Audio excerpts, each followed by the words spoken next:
Okay, so we didn't have notes the night before on finding the y-intercept. So what we learned from our first videos is that m, the coefficient of x, is the slope of a line, that b is where the line crosses the y-axis. We call that the y-intercept. Y is always our output, and x is always our input. So it goes back to the vocabulary in part 1 of our Unit 2. Okay, so we did the picture tells a linear story yesterday, and we found out that the y-intercept is the point where the line crosses the y-axis. So it's the point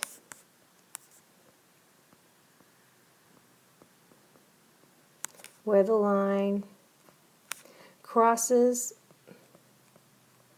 or intersects the y-axis. And we use the letter B for the y-intercept.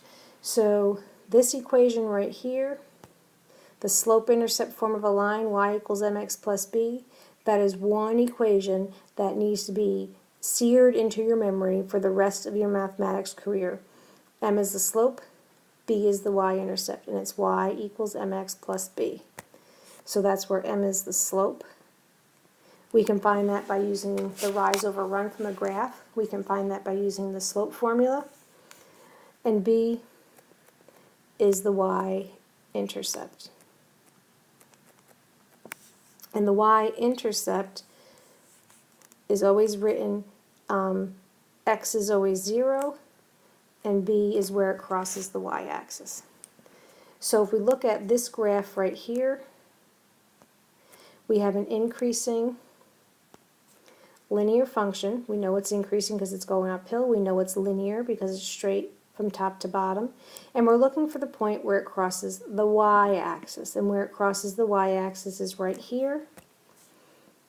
It's that point right here at 0, 6. So we can write it as 0, 6. We also write it as b equals 6.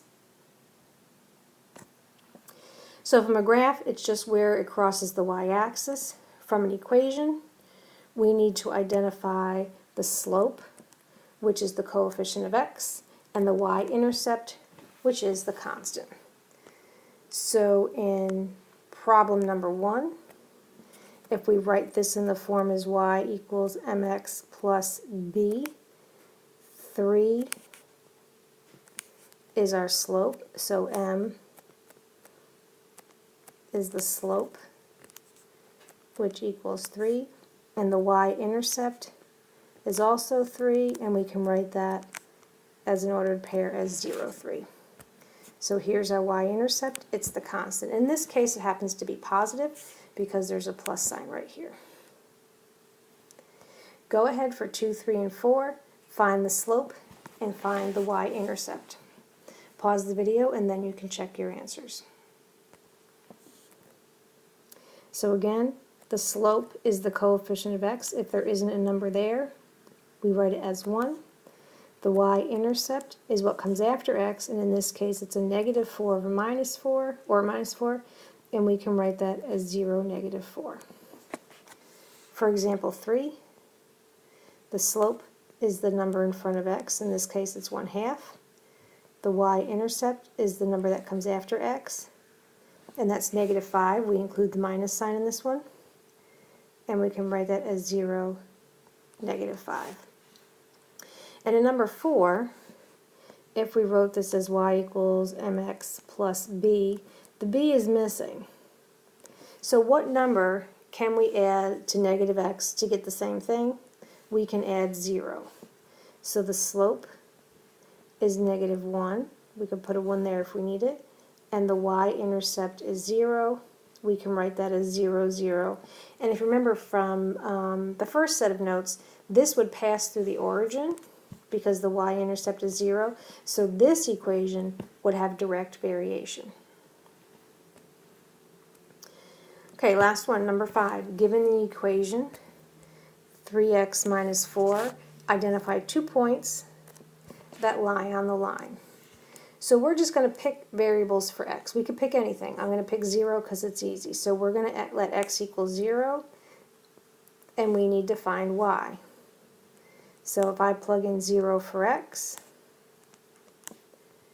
I get y equals 0 minus 4, and I get y equals negative 4. So the point, when x is 0, y is negative 4. Does that remind you of anything like functions or function notation? And then we can pick any other number. I'm going to pick x equals 10. I could pick any real number. So we're going to look for y. So we can write our ordered pair like that. So I'm going to take out x, and I'm going to plug in 10. So I get y equals 30 minus 4, and y equals 26. So when x is 10, y is 26. And if I were to graph this line right here, these 2 points would be on the line.